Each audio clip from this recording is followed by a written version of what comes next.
Баршаңызға қайырлы күн. Сіздермен Айгерім. Менің каналыма қош келдіңіздер. Бүгінгі видеода бигодидің жасалу жолын көрсететін боламын. Дәмі өте керемет болып шығады. Міндетті түрде осы рецептпен дайындап көріңіздер.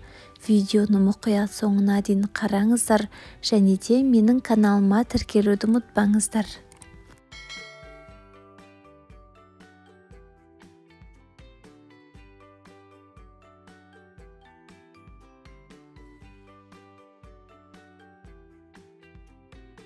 Ең алдымен үлкендеу ыдысымызға ұнымызды салып, оның үстінен қантымызды және де тұзымызды, ашытқымызды салып, осы құрғақ ингредиенттерді бөлек жақсылап араластырып аламыз.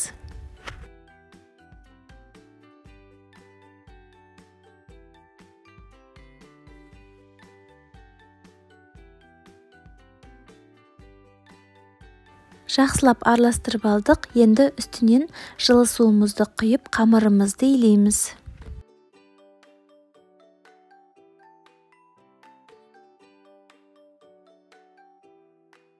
Енді ең соңынан сұйық майымызды құйып, қамырымызды жақсылап илейміз.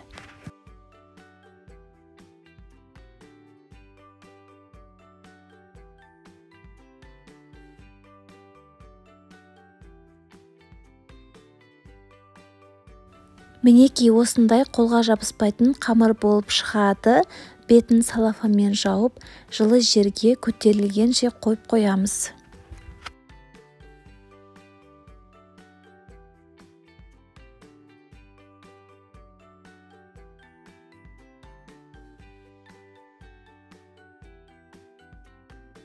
Мінекей біздің қамырымыз әдемі болып көтеріліп шықты.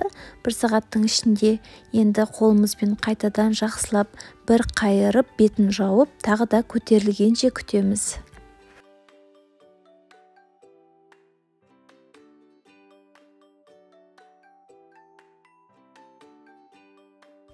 Міне қамырымыз жақсылап көтерілді. Енді үстелдің үстіне қамырымызды алып, осылай видеода көрсетілгендей етіп, формаға келтіріп, пышақпен жақсылап кесіп аламыз.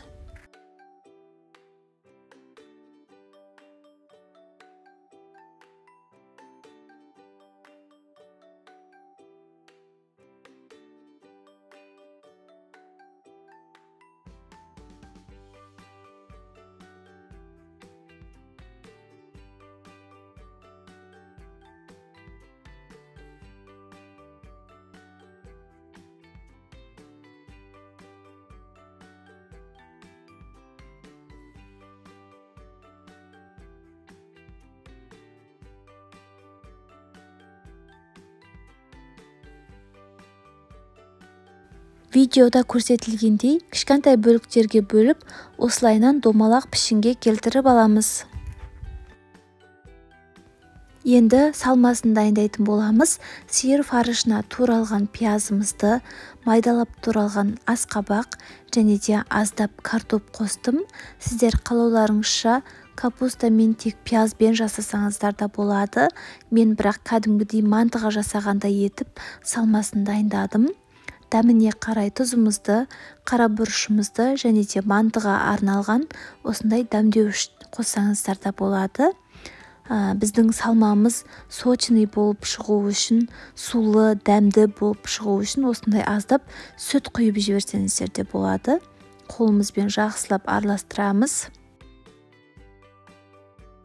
Міне біздің бигодидің салмасы дайын болды. Енді июі қанған қамырларымызды осылайынан жайып аламыз. Енді ортасына салмамызды салып, видеода көрсетілгендей ортасынан қысып, бірінші сол жағынан және де кейіннен оң жағынан осылайынан самсаға түйген сияқты түйіп бастаймыз. Басында сәл-сәл қиын болуы мүмкін, бірақ кейіннен жасай келе қолдарыңыз үйренеді. Енді бұл қиын болғанымен піскен кезде өте сүйкімді, әдемі бигоди болып шығады. Бірақ қалауларыңызша кәдімгі сопақша формаға да жасай берсеңіздер болады.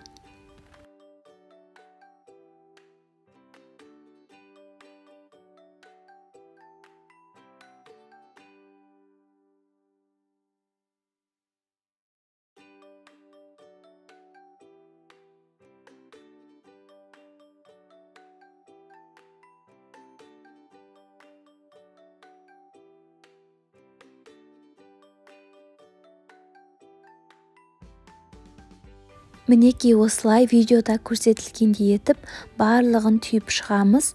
Мен осылай екі түрлі қылып түйдім. Біреуін сопақша, біреуін осылай домалақ қылып, енді мантаваркамыздың табасын жақсылап майлап алып, орналастырып шығамыз. Осылай орналастырғаннан кейін бетін жауып тағы да 15 минутқа қойып қоямыз. Біздің бигодиларымыз әдемі болып көтерілу керек. Одан кейін барып 35-40 минутта парға пісіріп аламыз. Менің арнама тіркелуді ұмытпаңыздар достар.